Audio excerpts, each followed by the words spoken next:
All right, still related to our factors of why study infection control.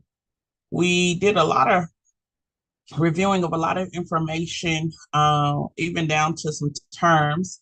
And where we are today, we are picking back up at infectious diseases. Okay, we're just going to incorporate a lot of terms, and really brings us to the spiel of everything. Okay, yes, we do have state regulations and things of that nature. And with those state regulations, we want to make sure that we really understand what the state that you're in, and of course, Tennessee, what Tennessee requires, and how to stay in compliance, which means we're following all the rules and law of the land as it relates also to our licensure. Tennessee has a major emphasis on infection control. Um, Post COVID, we had many twists and turns during the pandemic era, our latest pandemic era, which I think was brought the industry to a larger light or a larger responsibility and held us accountable for the different things that we previously may have allowed or didn't really pay a whole lot of attention to. Infection control has always been like the the thing to make sure you're clean, your hygiene is together, sanitation. You don't want a nasty place where your clients will come in and then they could track something out and you could be the cause of something really bad to happen. But I think we have a higher awareness. I think we have a higher awareness to everything now. So we're thankful for that awareness, and then we continue to build that awareness as well. Your state board exams also reflect that awareness, where a major component of a lot of the exams, especially not so much natural hair still has that component. But when you talk about cosmetology, aesthetics, nails, some of those most recent new exams from 2021, 2022 have a high reference to sanitation, okay, and infection control, hygiene, things of those natures. Today, we're going to talk about infectious diseases. We're going to talk about the bacteria that causes those. And we're going to look at the difference between the three levels of decontamination. We're also going to outline a project for you before we get off today. Okay. And so here's what the few terms we do have to look at. And this chapter is going to be a lot of terms. But let's look at the first 4 or 5 terms that we have to look at. Decontamination. Decontamination is the removal of blood or other potentially infectious materials from the surface of an item, and the removal of visible debris or residue, such as dust, hair, and skin. Decontamination. Okay. One thing we don't want to do is cross contamination, and that helps you understand decontamination. Decontamination, of course, we're removing. Okay, we're removing. It's a sense of cleansing. Um, it says the removal of visible debris or residue, such as dust, hair, skin, something that's left like on the stations and brushes and all kinds of stuff. Okay, if you're in general cleaning up of your station, we are in our decontamination phase. Okay, opposite of that would be contamination. It will be dirty before it's clean. All right. Here's cleaning, a mechanical process, scrubbing using soap and water or detergent and water to remove all visible dirt, debris, and many disease-causing germs. Cleaning has also been called sanitation in the past 20 years. Sanitation. Okay. So just if you were in the building and we said it's sanitation time. Okay, something that we got at night, sanitation time is we put on a song It's called have you is we put on Rich Homie Quan walkthrough. And so sanitation time, we play that music, right? And then the students do their sanitation, which is cleaning their assigned areas. And then the instructors and the students, sometimes we walk through and we make sure that sanitation is done. And so it's just kind of on a fun little, to get everybody energized and things like that. It's at the end of the day. And so the cleaning component is related to that sanitation time. That's all we're doing is cleaning. Okay. We're may put a little elbow grease in it, but we're cleaning. This is naturally what we're required to do. If we have someone in the beauty industry, a hairstylist or a nail tech or a braider who's not doing their absolute minimum, we're gonna have a problem because you're gonna have a place where bacteria is going to start to grow and then it just starts to multiply from there. So we all have a general responsibility is to do our general cleaning, okay? And that's pretty much it's going to be of the chair. If you had a station, of course your station would be clean. I would be cleaning your station. I would be cleaning your drawers, your floor, your chair, the arms of your chair, the trash can, your mirror, any areas around your station. That will be your general cleaning. Okay, it's just I'm just wiping down. I'm removing debris. I probably have a little soap or water. I'm spraying something. Um, Also cleaning. We're not talking disinfection yet because we haven't moved into that category. Just general cleaning and removing of debris. Do that with a simple wipe, alcohol. If you're going to use alcohol, it's 70%. Disinfection. Here we go. A chemical process that uses specific products to destroy harmful organisms, except bacterial spores on environmental surfaces. So now we're taking our cleaning a little deeper. Okay. So we may spray, and as we spray, we might give it a few seconds to start to spray it. Okay. And so as the disinfectant spreads, it spreads across the area that is going to be disinfected. Okay. Then we will start wiping from there. That is considered a deeper cleaning. Okay. So it's moved from sanitation to disinfection. And normally, if we have clients, we're definitely disinfecting um, all of those areas I spoke to you about before, minus the mirror, but we definitely have disinfection of those areas. Typical areas of disinfection, of course, bioburden areas, which are areas that people touch frequently the most. You got your doorknob, your arms of the chair, the back of the chair, bathroom, water fountain area, shampoo bowl, shampoo chair area, the hoses. So the areas that people touch the most should have the most frequent disinfection. All right. And so I know when I was in the salon, I always made it my business to do the bathroom.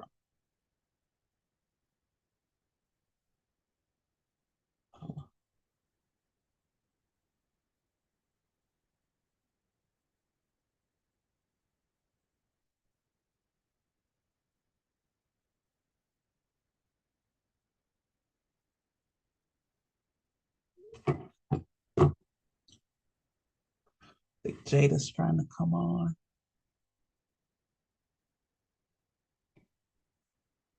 I think she'll pop up. Okay. But yeah, so any area that they're touching the most, and even though I was styling, it was like I always, in between clients, I would check the bathrooms because you want the bathrooms to be nice. You want them to smell good. You want the toilets to be clean. You want the doorknobs. People touching the doorknobs, whether they wash their hands or not. You want all of that to be clean, and so that was like my place that I frequent the most, and I disinfect the most. All right, so definitely in that particular area. And so that was disinfection. The key thing with disinfection, even though it kills more germs, it does more than just clear the surface. It goes a little deeper, okay? But it does not destroy the spores. The spores is the birth of the bacteria, the places that bacteria continues to grow from and multiply from. The only thing that kills that is sterilization. Okay. The only thing that kills that is if you stop the absolute growth of bacteria is going to be sterilization.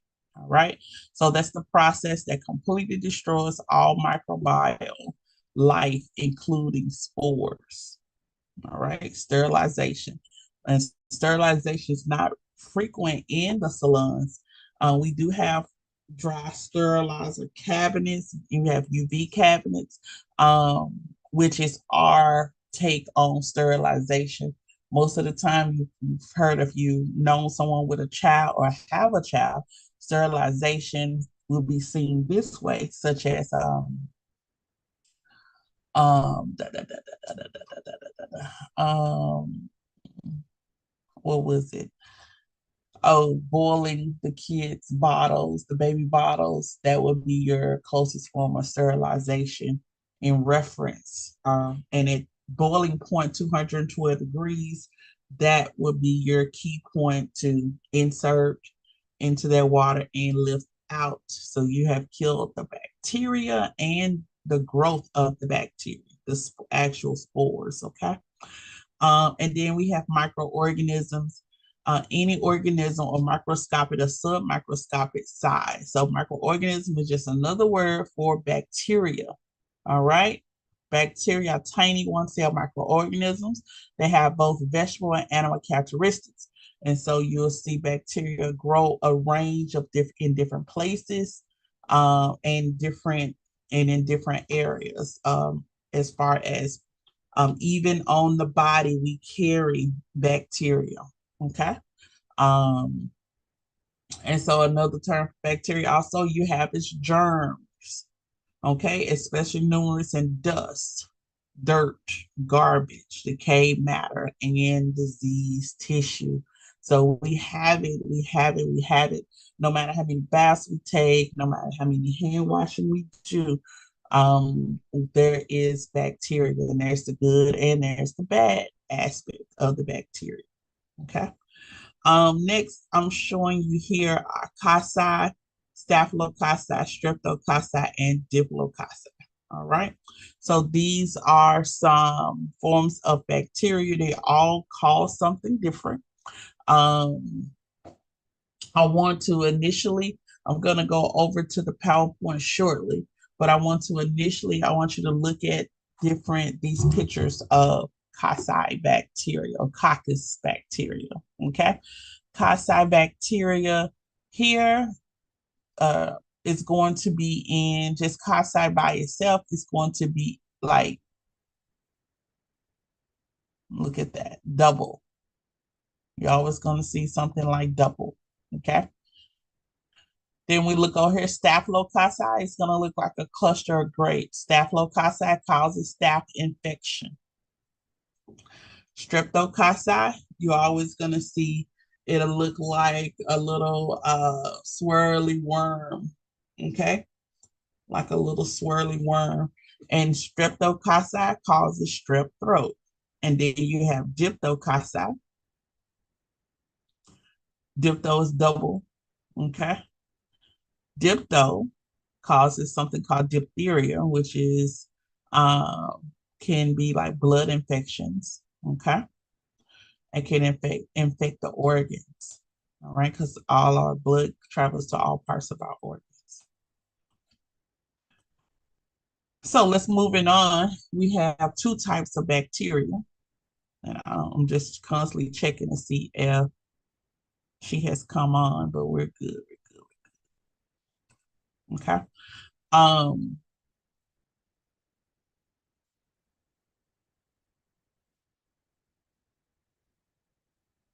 you know what I noticed, Nene? I ain't even share the page.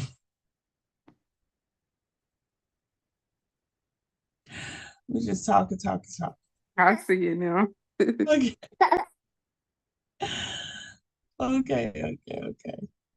Let me show you what I was talking about since I was talking about dipto and all that. Okay, this is what I was talking about. But I have some better pictures for you shortly. And here we go with types of bacteria. I told you there's two types of bacteria, the good and the bad type of bacteria. Non-pathogenic bacteria. When we see the word non-pathogenic, harmless. Okay, harmless. This particular bacteria helps build up the immune system. Okay, helps stimulates the immune system. Um, for example, you eat some yogurts that have yeast. It has sacrifice. It has the good type of bacteria. It's good for the body. Okay, antibiotics. Okay. Then we have pathogenic bacteria, harmful organisms, causes infection and disease when they enter the body. Okay. And so that's why it's important. We always preach this to kids, I always preach this to adults. Our elderly, make sure you're washing your hands. Okay. There are different areas that bacteria can enter the body. You have the nose, the eyes, the mouth, and any break in the skin. Okay.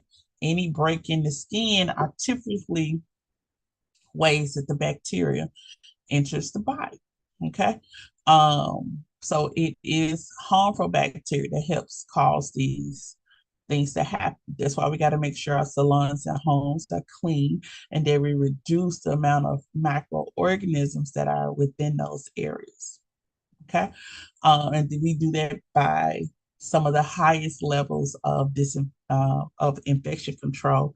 And for most people, that's going to be disinfectant. Okay. Disinfecting. I believe everybody could be in their home now and look in the kitchen under the cabinet or go to the bathroom or to a cupboard and find a disinfectant solution. Okay. And when I say a disinfectant solution, I'm talking about bleach. I'm talking about 409. I'm talking about bathroom scrubber. I'm talking about Pine Sol, Fabuloso. Those are disinfectant solutions. Okay. Um, and so non-pathogenic antibiotics is another term of medicine used such as penicillin or its derivatives that inhabit the growth or destroys microorganisms. Okay. Inhabits the growth or destroys microorganisms. Welcome, welcome, welcome. So as we get ready to move on to the PowerPoint, as that being a term, adding antibiotics is something that we've heard of for whatever. Normally around this time of the year, you have doctors prescribing antibiotics, trying to cut and help us get rid of these common colds, the sinus, and things of that nature. But one of our biggest forms of protection is making sure we wash our hands. All right, making sure we don't track or cross contaminate bacteria from one place to the next.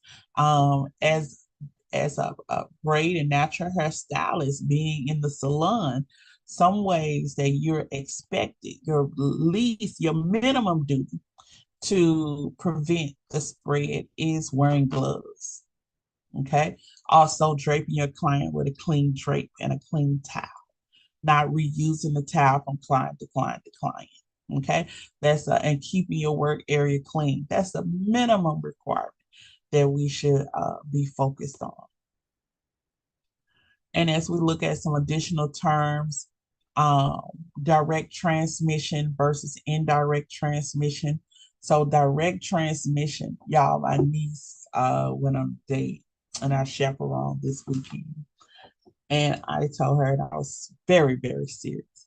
I said, don't be kissing nobody in the mouth either. It is the wrong time of year to be swapping germs. And she was like, oh, I said, I am so serious. So serious. And she was like, when you dated, didn't you kiss? I was like, mm-mm, mm-mm. No coming, I'm talking about you. I said, y'all carrying some stuff we ain't never carried before. So no, I don't want to hear you coughing and chucking in the next week or so. As it's probably gonna get colder. So that's a no-no. I only got a couple of no-nos on a date. That's one of them. Okay. And so direct transmission, I was trying to keep her from catching somebody's germ or through kissing, coughing, sneezing, or talking. Those are direct transmission, just swapping from one place to the next. And can you imagine telling a teenager to keep their lips to themselves? It was a really good look already, but I was like, I'm not playing. I am so serious. Okay. Um, so the transmission of blood or bodily fluids to touching, including shaking hands, kissing, coughing, sneezing, and talking, a direct transmission of bacteria. And so, since we do a few of these, I'm a natural hugger. Okay, I'm a natural hugger, naturally. But I, since pandemic, I kind of like see the greeting that people want to have, and I was like, okay, cool, cool. But as far as shaking hands, yes, I shake hands, try to keep hand sanitizer on. Anyone that's sneezing, yes, you sneeze in your elbow, sneezing in the air. That bacteria sets up and floats in the air, can float up in the air for about 6 hours. All right. So you going around spraying Lysol and your close quarters, and it may not be the full strength Lysol, or you're not spraying anything at all in the air. A person can walk through and easily take something home with them because what you're sneezing and you're coughing has set up in the air for up to 6 hours. And choose get someone whose immune system is weak, that just kind of tears them up and shuts them down for a while. Okay, so we got to make sure, as the owners or professionals in the beauty establishments, that yeah, sometimes we are back in our masks. And even when you're sneezing, you're making sure properly you're sneezing where it's not in the air, you're in your elbow. Okay, and you probably should have a mask on. I can't tell you to mask up or not mask up, but that should be a precaution, definitely. It should be a precaution definitely when you are servicing individuals, because they have to go back home just like you have to go back home to your families. Indirect transmission is through a razor, an extractor, a nipper, or any environmental surface contaminated object. We have to make sure what we're using on our clients are cleaned and cleaned effectively. Okay, before they are used on another person, they need to be adequately cleaned and cleaned effectively. All right, and so you cannot use a metal item without cleaning it. And if you do, you're going to be transferring bacteria from one person to the next. Okay, to the next, to the next, and to the next.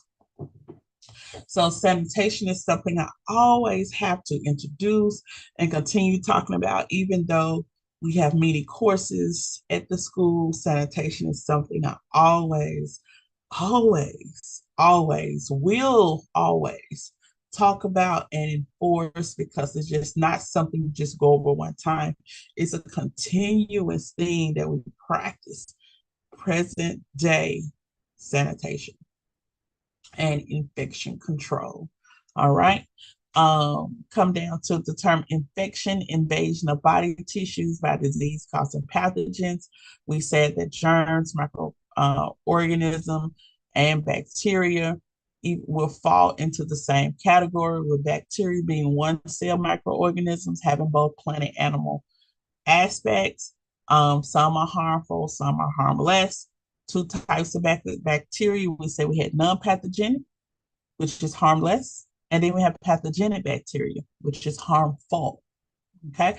Then we have the term germs, non-scientific synonym for the disease-producing micro organisms.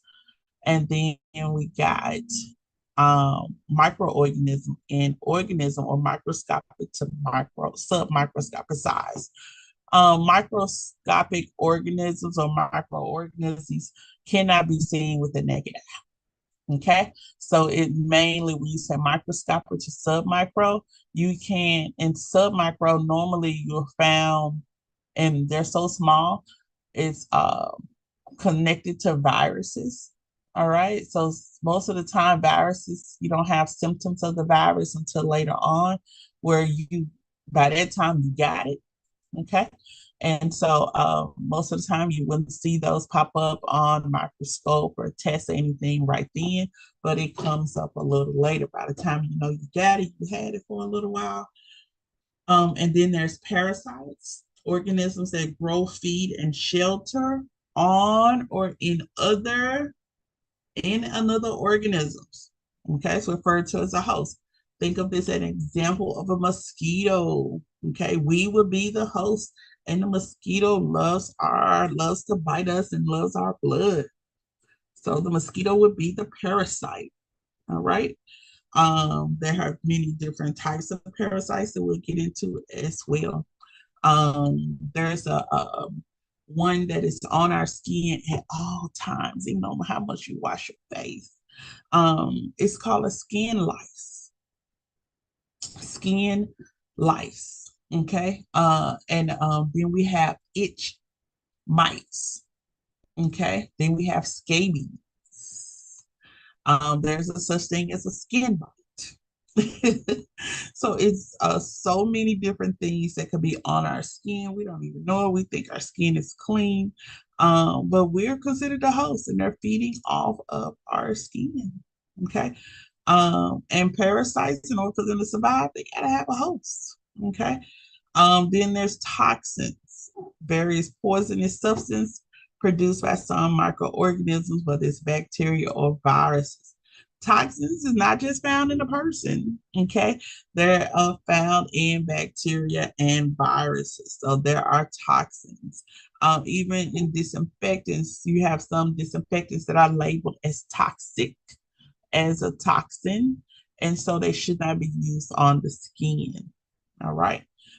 Anything that it says poisonous substances produced by some microorganisms can be very detrimental to the body, including the systems and organs of the body. All right. And so we want to be serious when as it relates to toxins.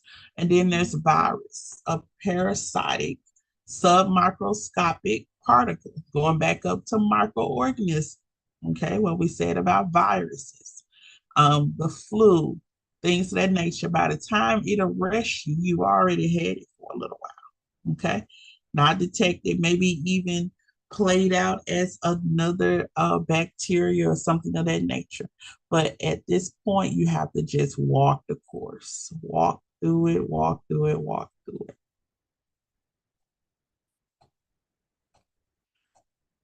All right. And so as we look at the characteristics of the bacteria, uh, which is befitting before we move over to our PowerPoint, looking at cocci, which is round shaped bacteria.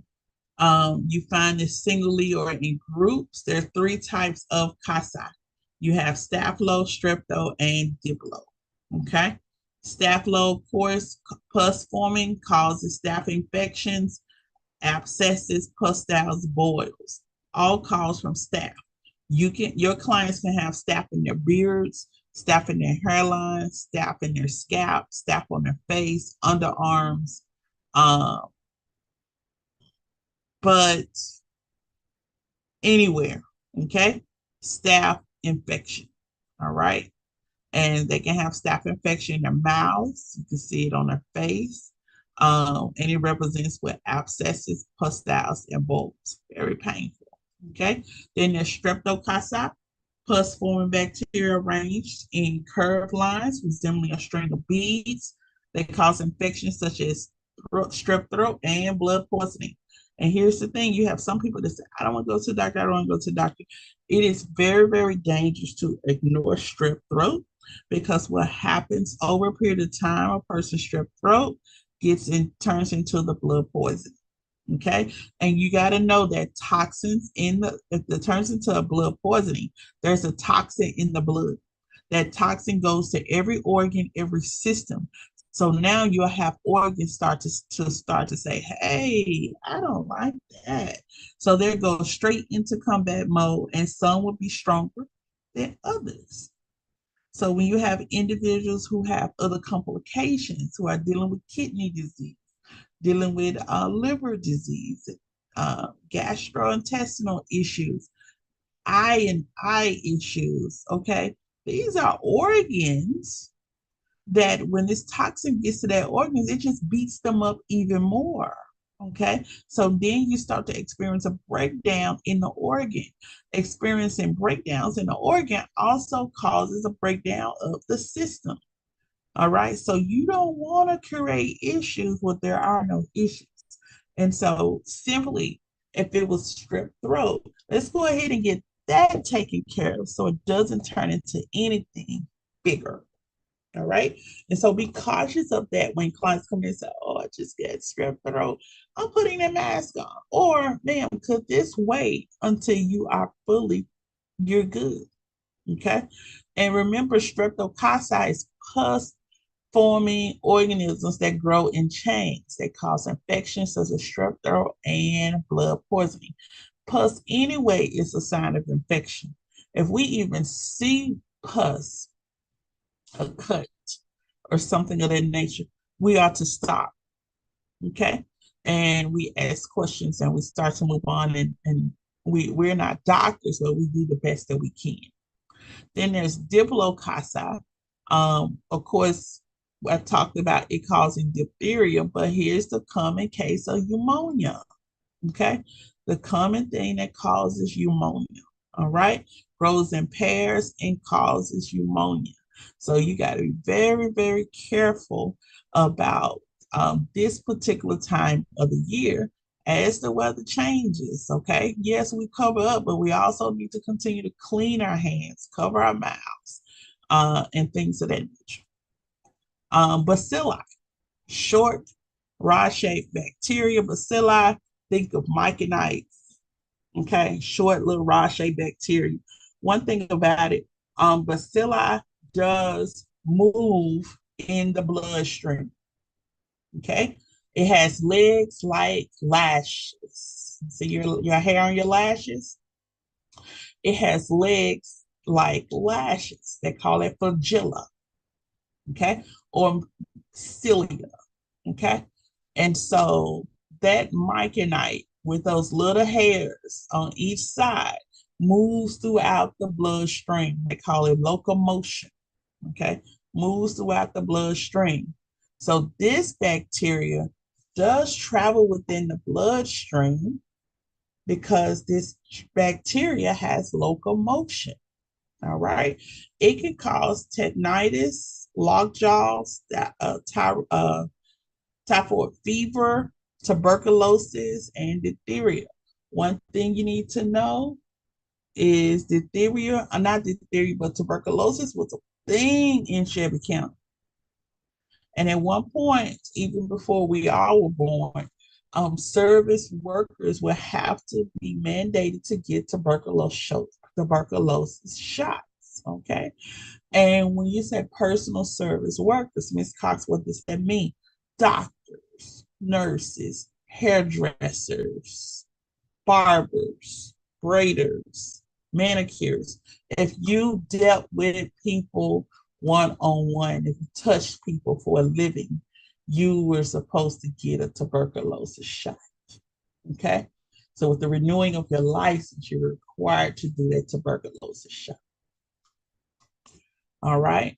Because if you know any history about Memphis, where the Tom Lee Park, Memphis had a big yellow fever breakout. And so a lot of people who would come to Memphis would come uh, on boats, but they would come in like at the Tom Lee Park area. And if they had yellow fever or had something going on, they would be quarantined at Tom Lee Park. So we're going downtown on the river. If you ever go back down there again, we're like, man, this is where the people were quarantined before. They had to sit here a certain amount of times before they went into the city. Okay. They were not allowed to go into the city uh, being, diseased, yellow fever, things of that nature. So, ooh, it's something that you really, think about. It was a big, big thing back in the day. And then there's spirilla, which causes syphilis. Okay, spirilla, a bacterium with a rigid spiral structure found in stagnant water and sometimes causing disease. Yes. Um, Syphilis doesn't really have, I think, a cure, but it does, and I will research this a little bit more, has ways that you can have a better life living with it. Okay. As I some of the things I talked to you about, I just mentioned was flagella and cilia. Flagella 1 to 8, um, long, slender, hair-like extensions that will bring you to your brow hair or your lash hair. Used by Bacilla and Spirilla for locomotion. Locomotion is another term for moving. Okay, so if someone ever said syphilis has locomotion throughout the body, it means the bacteria that causes syphilis moves throughout the body. Okay, via the blood system. It's locomotion because that bacteria has hair-like projections, okay? Hair-like projections that are connected to the bacteria that causes it to swim throughout the blood system, okay? Again, going to every organ, um, contacting with all parts of the body. Same thing with cilia. So a lot of times, and here's the thing why you need to know your term. Flagella and cilia also called the same thing. So if I say hair-like projections, I'm talking about flagella. It says may also be called cilia. Slender, hair-like extensions used by Bacilla and Spirilla for locomotion. So I don't want you to be confused, but you have terms that mean the same thing. Okay. And so flagella, cilia is one of those terms. They mean absolutely the same thing. It means the bacteria has hair-like projections that allows movement throughout the blood system.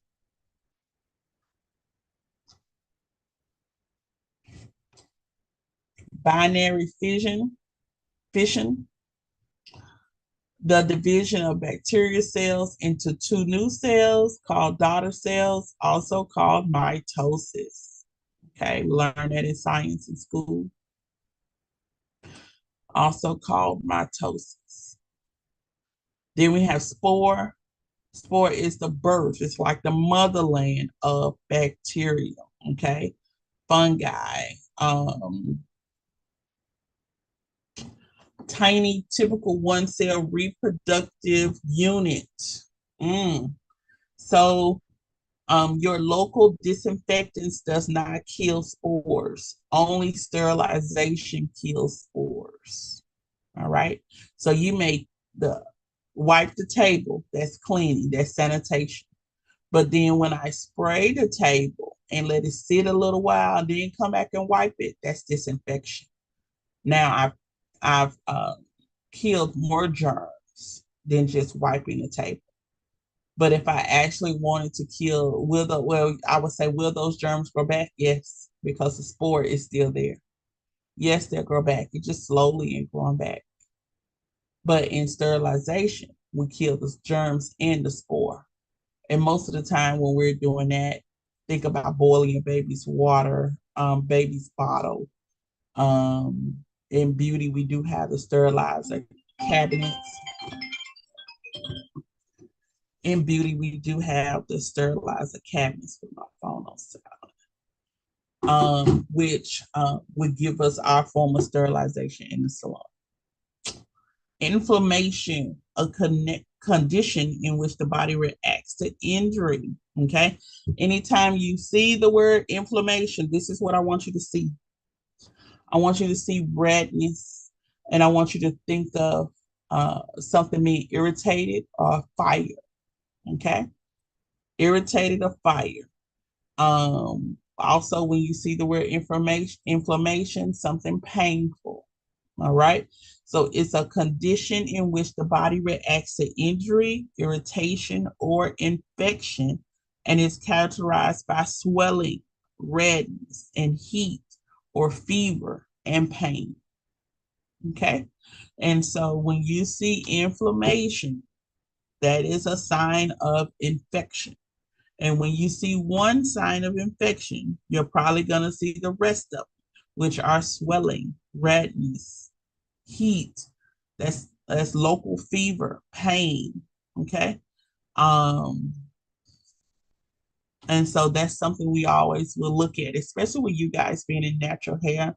And sometimes your clients will not frequent the salon as often. Okay. When they come back and sit in your chair and you're going through their scalp, going through their locks, going through their braids or whatever, and you're doing a visual analysis just to see how they've been keeping up their hair. You need to also make sure you look around the hairline, make sure you look within the partings. You're looking for signs of infection. And whatever you see going on the face is happening also with the nails and with the hair. Okay. They all work on the same system. But if you ever see signs of infection, which is that swelling, that redness, that local fever, that pain, and that inflammation, what we call inflammation, a sign of one means others are coming. Also, one sign could be pus. Okay, pus. And so that's something to look at. If it's signs of inflammation, we need to know our questions need to trigger where this come from, how long it's been. I'm not able to service that area, so on and so on. And then we have MRSA. I had an individual tell me that, oh, they fine, they just had MRSA and they last week. I said, you had what? She said she had MRSA. I said, are you going to the doctor weekly? She's like, yes, ma'am. I said, are they doing blood infusions on you regularly? She's like, yeah, but I don't know if I want. I said, baby, you want to live. If you want to live, you are going to do what the doctor tells you if you ever get MRSA. Okay. And MRSA is sometimes you're connected with MRSA sometimes in the most cleanest places. And most of the time it's in the hospital. So when they tell you don't go get in nobody hospital bed, don't be eating behind nobody in the hospital, they're telling you that for a reason. Okay. So it's a type of infection bacteria that's highly resistant to conventional treatments such as antibiotics. So however you would treat a cold or something of that nature, it resisted. All right.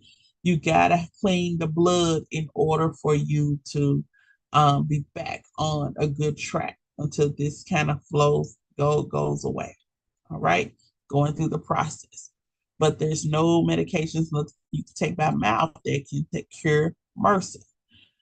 Look at contagious disease, also considered communicable disease, okay? Which means you can catch something from one person to the next. It spreads from one person to the next. Cover your mouths, clean your hands, sanitize your hands, and also put your gloves on, okay? A common cold to Tennessee is considered a communicable disease. If you are working as a professional, licensed professional, and you have a communicable disease, contagious disease, you should not be working. Okay. It's real bold in our state law. You should not be working. And you can't service a client with a contagious or communicable disease. And yes, the common cold falls into that category. Think about how many clients have came and sat in your chair and with coughing and hacking and all this stuff. Really pressure on you and your license. For real, for real. Okay. So we want to make sure we're wearing our gloves, even though many people will fight against wearing gloves. You're wearing your gloves, meaning you're protecting yourself. Also making sure you are and some stylists have gone back into their masks. Seriously. Okay. You're looking at that. I'm going to stop sharing, then I'm going to go into our PowerPoint. Any questions so far?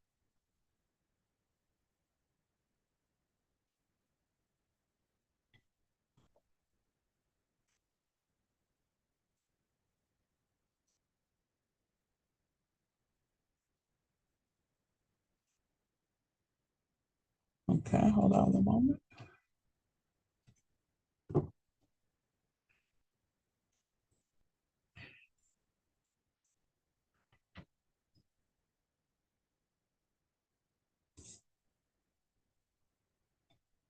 Okay, looking at potential infectious microorganisms. Sure, get my water.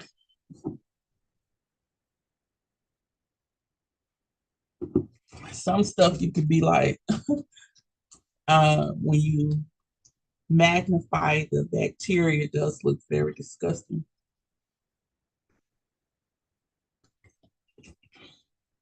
Most hairdressers,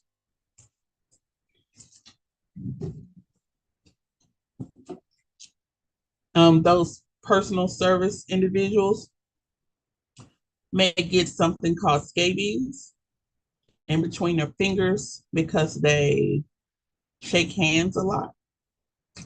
And most of the time, you shake hands. Many people don't have gloves on and things of that nature. And so when you shake hands, you may contact something or something may transfer from one person to the next.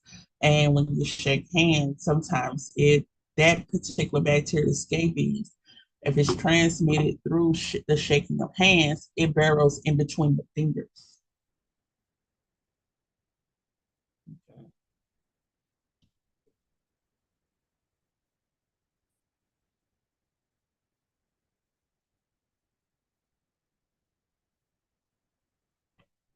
Okay. It barrels in between the fingers, which means most of the time, if you're going to shake somebody's hand, it transfers from hand to hand. And also, it can be in bra straps. It can live just like any other bacteria in dark, damp, dirty areas. And so, undies, in your shoes, and things of that nature. So, it's always something to kind of look at and always keep a note of. So just to talk about bacteria, fungi, viruses, and parasites, we're going to reference those. I just wanted you to see some up close. When we talked about streptococci up here, it's like a double. Streptococci causes strep throat. Staphylococci looks like a bunch of grapes. Okay. All right, causes staph infections. Then we have streptobacillus. Okay. Streptobacillus, which is another form of strep throat. Um, it's similar. I think the spirilla has more of a spiral to it, but it's different forms of bacteria. Here, look at the bacilli normally with the hair-like projection. See this? The hair-like projections are causing it to move. So just think about something crawling, something moving throughout the bloodstream. Okay. As the blood flows, this bacteria flows as well. So it becomes not a local infection. It becomes what we call a general. If it was local, it would just infect one area. But because it circulates throughout the blood, it affects the whole body. It's called general. It will be called a general infection. It says infectious disease is caused by harmful, pathogenic, harmful microorganisms, and infectious disease may or may not be spread from one person to another or from one infected body part to another.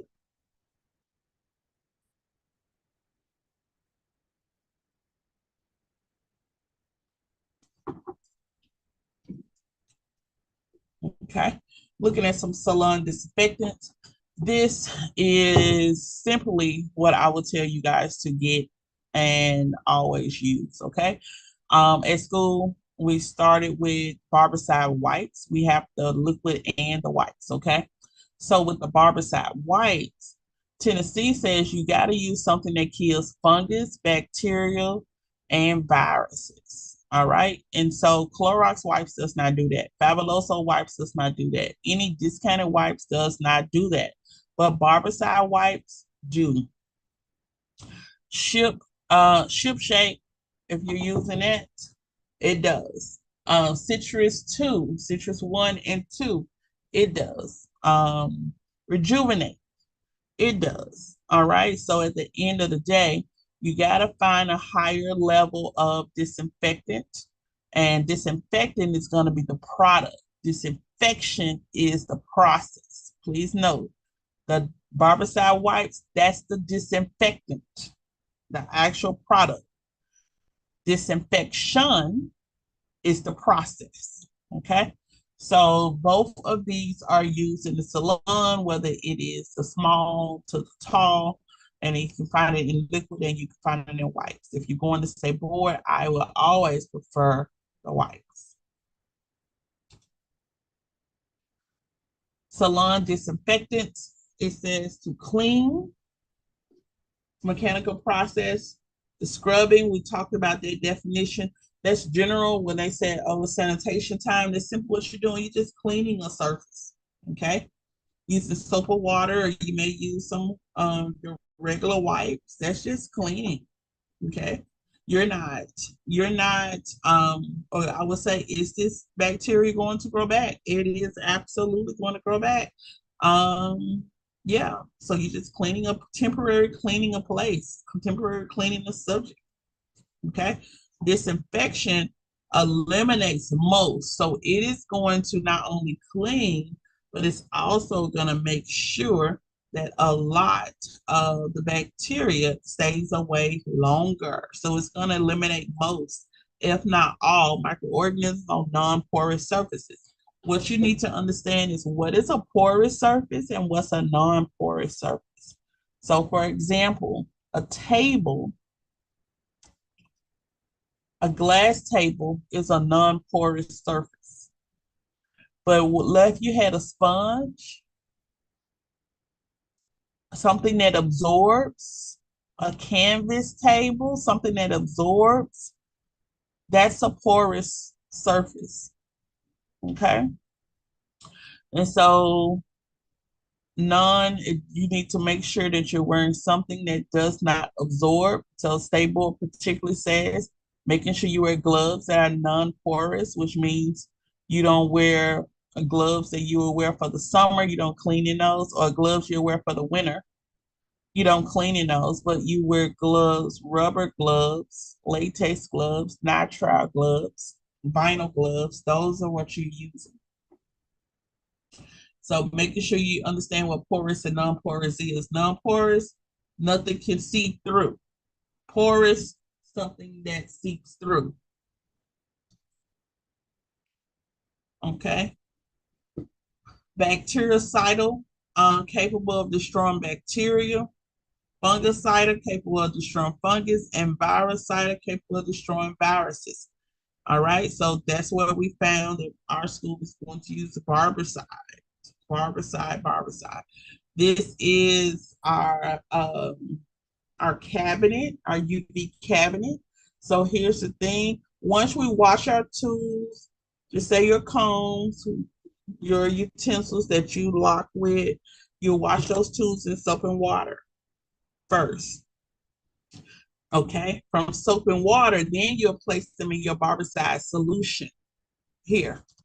You place your combs and your utensils in here. You'll let them set for the amount of time. Most of the time, it's your directions probably say 5 to 10 minutes. You will not stick your hand in, okay? But you will pull the nozzle up and your utensils come out. As your utensils come out, you rinse them off, okay? Pat them dry, and then you stick them into your UV cabinet, okay? When you stick them into your UV cabinet, you do not leave them in overnight. This is not somewhere where we store our stuff all the time, okay? We do not leave them in overnight. You leave it in for a set amount of time, manufacturer's directions, which is probably going to be 15 minutes, okay, to 20 minutes. And then you would, with your gloves on, you would take them out and you would place them in a clean storage area. Do not put them back into your drawer. They either go into a Ziploc bag or they go into like a container box, all right? But they do not just lay around by themselves.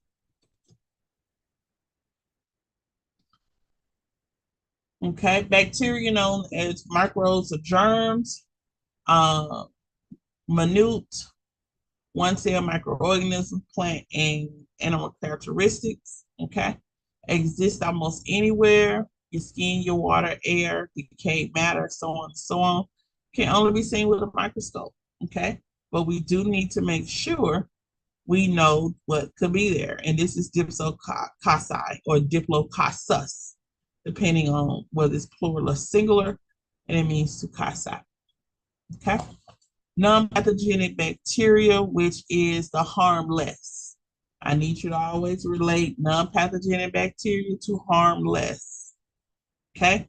This is what's going to help the body, help build the immune system, help fight. Okay. Um, they help metabolize food, protect against infections, and stimulate immune response. And so you think about how do I build up? How do I build up? Get you some good, get you some sacrifice. With most of the time, the most common one is going to be yogurt. Okay. Help build you up. Take you a nice tasty snack and help build you up. Okay. Pathogenic bacteria, harmful and disease causing when they invade plant or animal tissue. All right. So that's why you need to be very, very careful with using, just making sure you're washing your hands and things that picking up stuff. All right. So playing around in the yard, not having any shoes on, just all kinds of stuff, picking, touching, rubbing, and kissing animals you do not know and people could carry around pathogenic bacteria. Okay.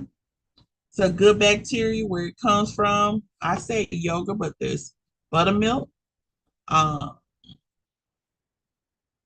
veggies, yeah, tomato, artichokes, onions, okay, greens, and probiotic rich foods. Okay, these are good. These are good. Here are bacteria shapes, classifications of bacteria. They have three distinct shapes. Bacillus, always gonna look like the Myconites. Um, Coccus are gonna be round in shape, and Spirilla. Okay, from the textbook, we said Coccus causes staph infections, boils, um, and things of that nature. Okay, pustules, and then bacilli,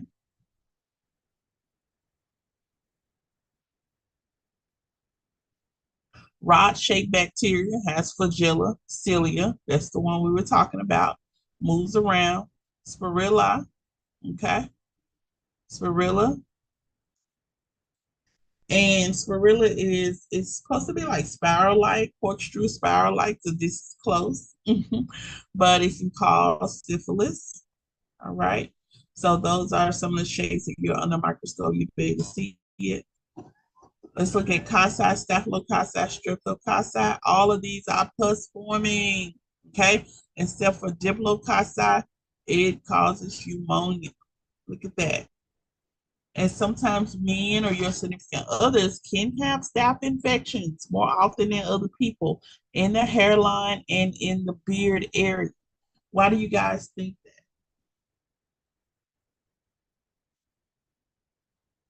Pus forming bacteria that grow in clusters like grapes cause of abscesses, pustules, and boils. Okay, because the clipper picks up dead skin cells. And if it's not clean from person to person, that dead skin cells can infect somebody else. Okay, especially if there's a cut or you're using a clipper, you're cutting hair, you're coming, touching the skin. And so you may leave some bacteria behind. All right.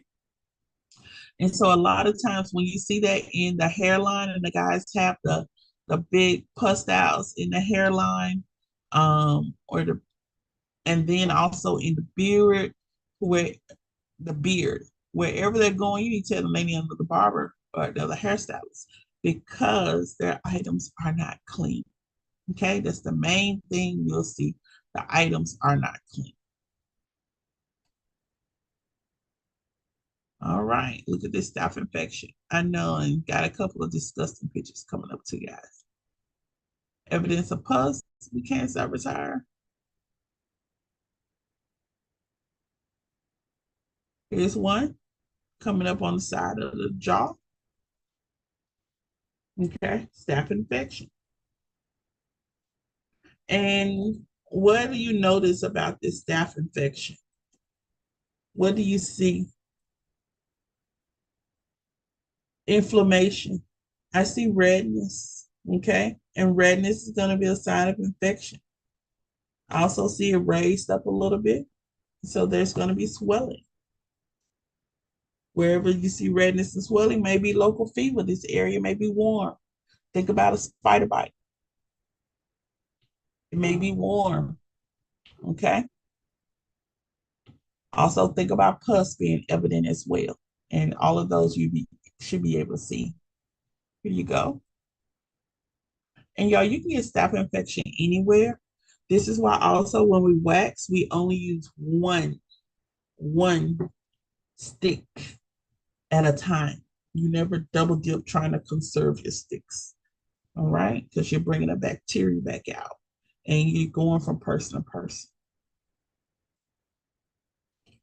Pox virus, I remember this is very popular. The pox, um, a similar chicken pox family, but this was going around at one point a couple of years ago. Okay, this is a ringworm. Looks like it's coming out of somebody's nostrils. There are many types of ringworm. The technical term for ringworm is tinea. Okay, so there's Tinea pedis, so ringworm of the feet. Tinea manis, MANUS, ringworm of the hands. Okay. Tinea I think scapula. That's ringworm of the scalp. Okay, in patches. You probably have seen it. Then there's facial ringworm. There's a lot of different types of ringworm. Okay, and so it can be anywhere on the body. It will show signs of infection. We cannot service the client at this time with active ringworm, okay? Because what we end up doing is taking it and spreading it to another person or spreading it to another part of the body. Continued tinea ringworm. Most of the time, if I'm looking right here and I'm seeing a male and look where it is, it may have come from neglect of cleaning your clippers. Okay. Now, this is a person who needs to change their sleeping habits or change their mattress or something of that nature. It's distinctively in the area where he may have been shaving.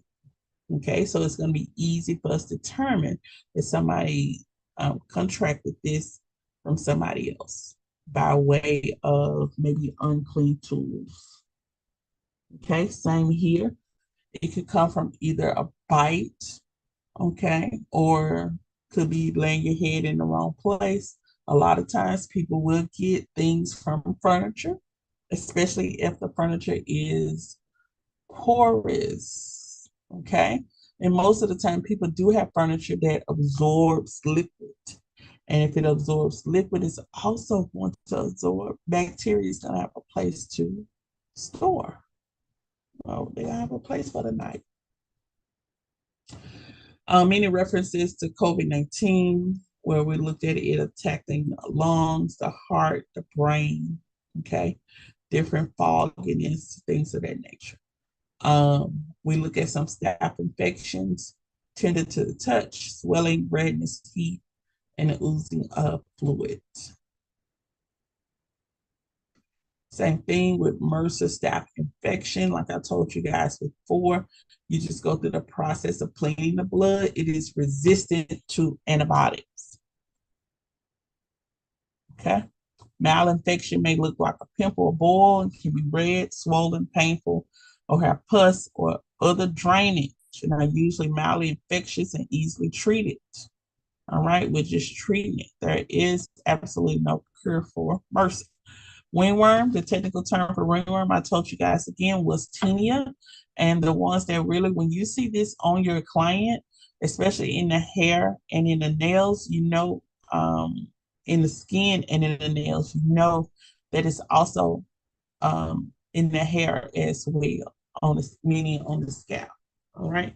So they're all on the same system, and wherever you probably see one place evident, you'll see it in other areas. It could come from a loss of, not changing your makeup out every 6 months. Makeup is due to changed every 6 months. You may be saying, I ain't even used it yet, but you got to get to use it. Okay, 6 months. Um, this person out here may have had infected tools, okay, or applicator brushes. This is why for aesthetics, we have to do makeup at state board. We cannot bring our brush sets. We have to use disposables. Okay, have to use disposables.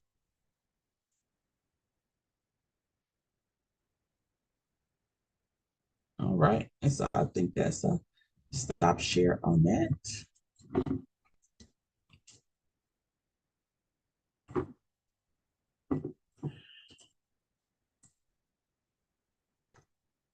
Let me go back to our screen. And I think I want to go here. Hold on one moment.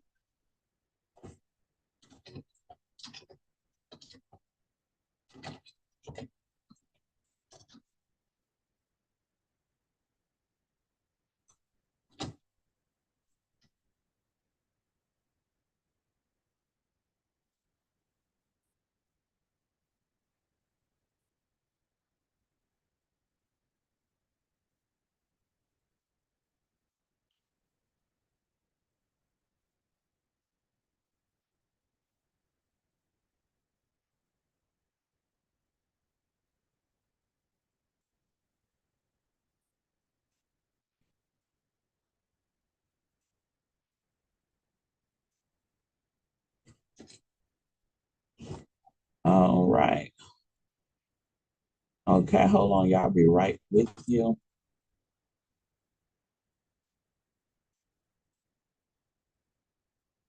Give me about 2 minutes. I'm trying to see if I can pull up the PSI, okay?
Hold on, guys. Let's take about a 5 minute break. Just kind of yarn, get you some water. I'm trying to pull up this PSI. 5 minutes.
Okay, guys, I was looking for an email and I'm determined to find that email. I just have not found it yet,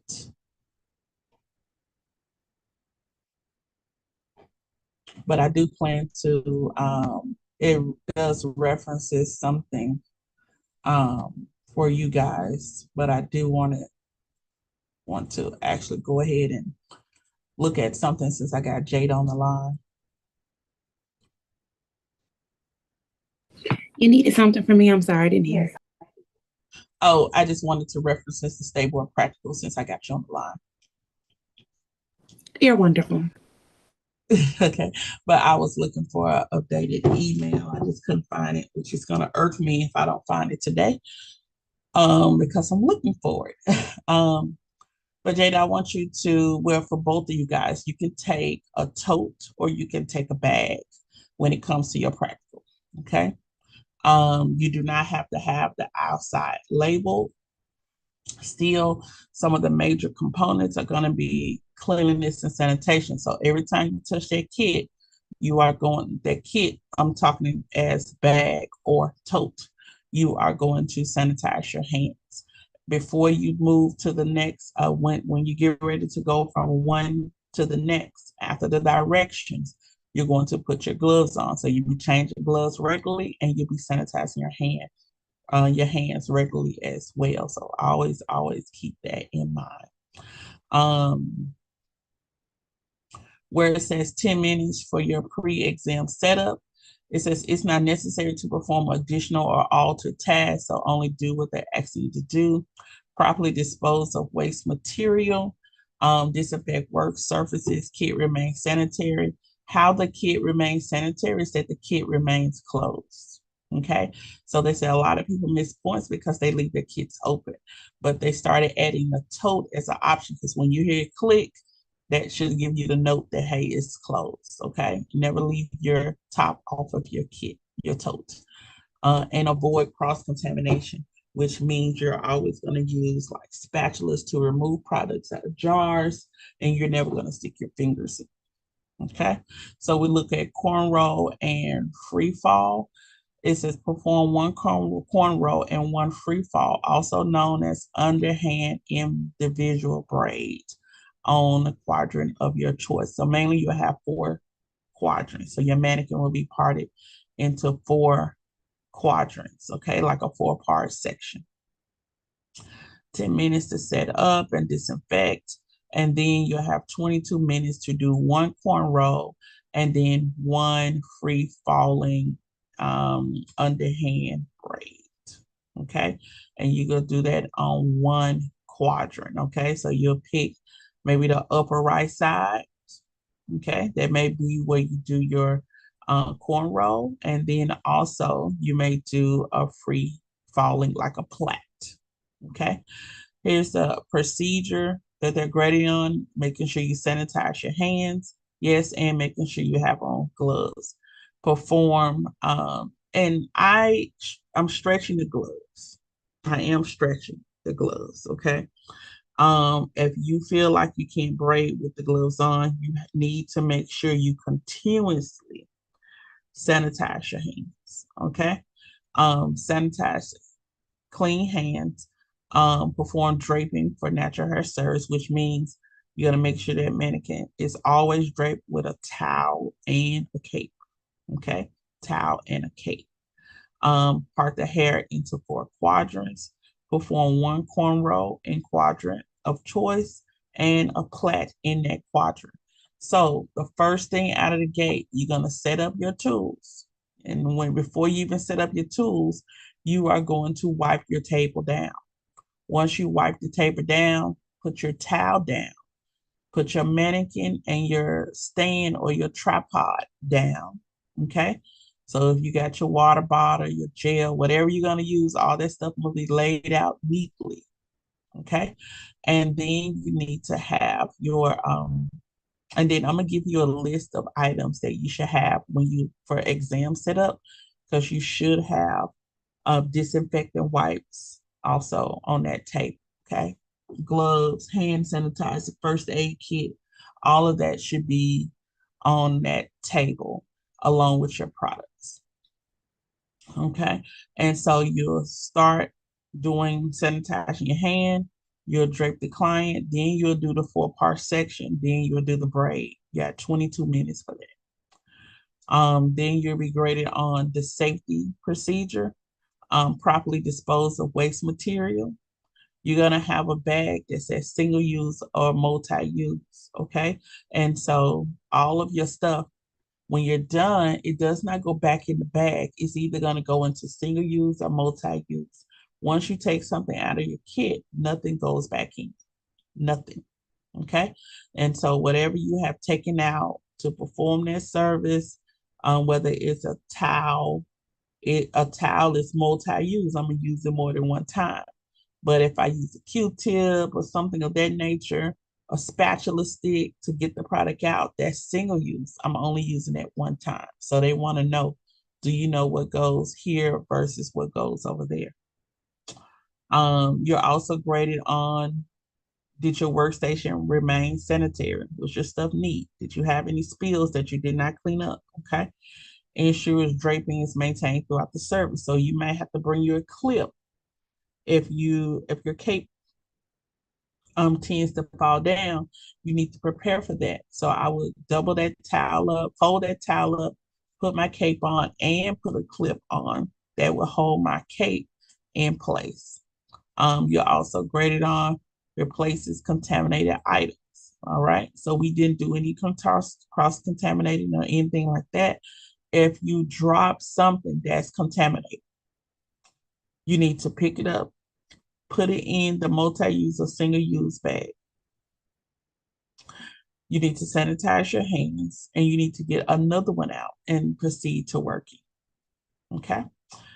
And did your kit remain sanitary? Yes. Did you never open it back up? Did you avoid cross contamination? Yes. Because even if I dropped some, I didn't pick it up, started back to using it. I didn't take one popsicle stick and use it over here on another. I kept everything separate. So easy points. Okay.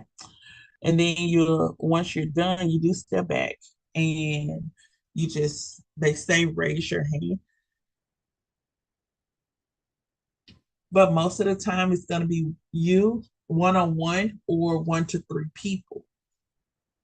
Okay. So if you're one-on-one, you will just stop and step back. That indicates that you're done. Okay. Now looking at the next section, it says visible and invisible braids. Perform the visible braid, also known as the underhand single or individual plait. Okay. And one invisible braid. Okay. That's a French or overhand braid. It's just a French braid. It's kind of makes you just taking one piece like a loop. Let me see if I can show something. Hold on one moment.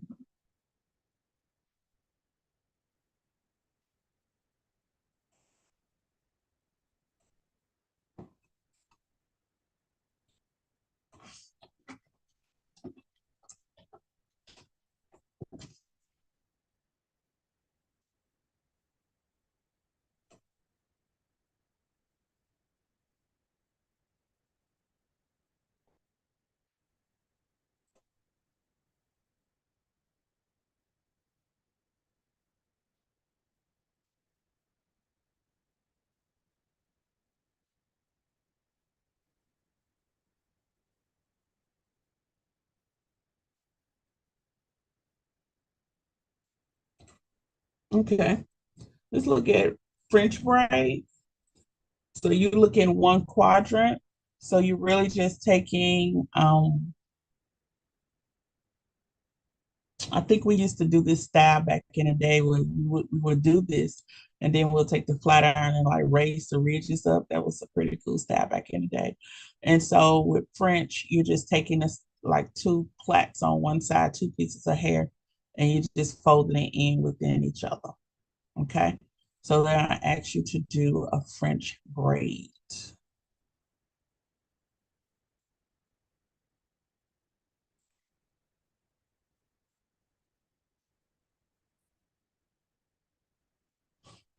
Okay. And so that's in quadrant of choice. Okay, so you do two braids in that quadrant. One visible braid, okay, also known as an underhand single or individual braid, and one invisible braid. All right. Um, and so we're looking at 17 minutes. Of course, sanitize your hands, perform visible braid in quadrant of choice, perform visual braid in the same quadrant. All right. So the invisible braid is the French braid. So you basically one overhand, one underhand. And then you have the safety criteria, same thing that they were grading on before, 6 easy points, making sure you're not cross-contaminating.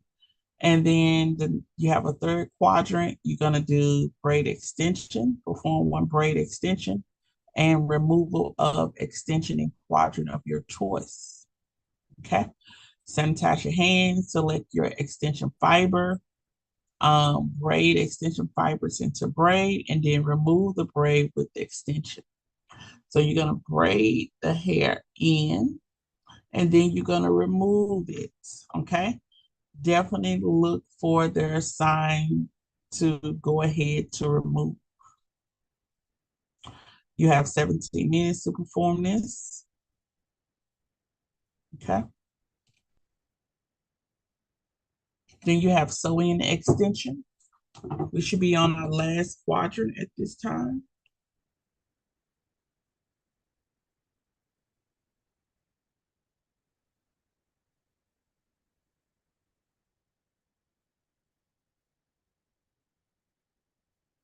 Okay. You should be on your last quadrant at this time. Perform one sewing extension with hair web in quadrant of your choice. All right. So you're gonna perform quadrant of choice for sew in extension. So of course, you know your supplies that you're gonna need are going to be needle, thread, weft. Okay. And if you're gonna use hair for the braid down, that's fine as well. But you will need to do the sew weft on a cornrow. So you will need to do a small cornrow in that section, and then you would need to sew the hair on top of that cornrow. Okay, properly dispose of waste material. You know you may need something to cut the thread, or you can already have it um pre-cut. You can already have the needle threaded. Only thing you have to do is come prepared to work, making sure you have enough needles and have enough thread.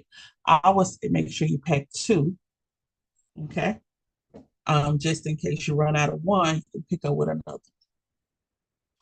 And then lastly, the blood spill exposure that you will have to do is 22 minutes, all right? All procedure criteria must be performed in the order listed. So you make sure you wear gloves. It's just indicating that what if you cut somebody? Okay, so wear gloves, apply pressure to the cut or stop bleeding area, cleanse that area. So you can do, particularly if you want to do forehead or something on somewhere on the face or something like that. But since you're a braider, a natural hairstylist, you might want to do something around the hairline or on the scalp area. So probably since you got to use a bandage, you will probably do forehead or something of that nature. Okay. Apply pressure to the cut to stop bleeding, cleanse it. Then you're going to bandage it. Okay. Then you're going to dispose of your gloves and your cleansing. Make sure all of that is disposed of, single use or multi use. Okay. And of your implements. And then you're going to sanitize your hands. Okay. They're grading you on all of that as well below. The end of the day cleanup, which is 10 minutes. This is what I want you to know. You're going to dispose of used materials, disinfect your work area. What does that look like? Okay. You're going to you're going to take everything off your station and you're either going to put it in single use or multi use bag. Then you're going to wipe your station down. Okay. Wipe your station down. If you are inside the facility, you're going to wipe down your station. You're going to sweep around your station. You're going to, if there's a chair present, you're going to wipe that chair down. And you're going to make sure you got up all of those tools, everything you came in there with, your totes, your wipes, your hand sanitizer, which is always going to be out or in your hands, and you're going to leave the room with it. Okay, personal belongings. I mean, everything you came in with, you will leave with. All right. And so that's something you could think about as well. And that's the end of it. They're going to give you 2 hours to get her done. Okay. We look at some of the supplies that you may need: cape, towels, combs, mannequin head, so on and so on. You can label what we can do is label your bags. One pre-exam, two cornrow and free fall, three visible and invisible braid, next braid extension, and the next sewing. Okay, so we can label those bags. So when they tell you it's time to go over to the next one, they're gonna call it out. They say it's time for your sew-in extension. You'll go in your kit and you'll pull out your sew-in extension bag that will have all of your tools in it. Okay. And from there, when they say it's the end, you have 5 minutes to clean up, or it's the end, you'll dispose of those items in the single-use or multi-use bag. I'm going to be in class tonight. I know aesthetics is going to be running through theirs. I will also prepare, I got to do a lash kit, but I'm going to prepare for the natural hair. The blood exposure kit is just a first aid kit. You can get that like a Dollar Tree. Um, we need to get some needles, some thread, and some braiding hair, and then whatever products that you're going to use. And then we'll break those up into little kits and into little bags as well to make one kit for natural hair. That's what we got. Okay. So I wanted to talk about that because we're close to theory and practical components when it relates to natural hair. We're going to prepare to close out, but I will be at the school. Hopefully, I'm trying to be there like 4 o'clock. Trying to be there an hour earlier because class starts at 5, just to make sure I'm cleaning up and getting some stuff together. But definitely, I will be in the building tonight, and the goal is 4 o'clock. Okay, because I got some take care of mom and some other things. But if you need me before then, just give me a call. Until next time, ladies, it's been a blessing. I will see you guys back here Wednesday, and we'll close out the chapter. Okay, y'all have a blessed and amazing day. Nene, continue reading the chapter for me. Okay.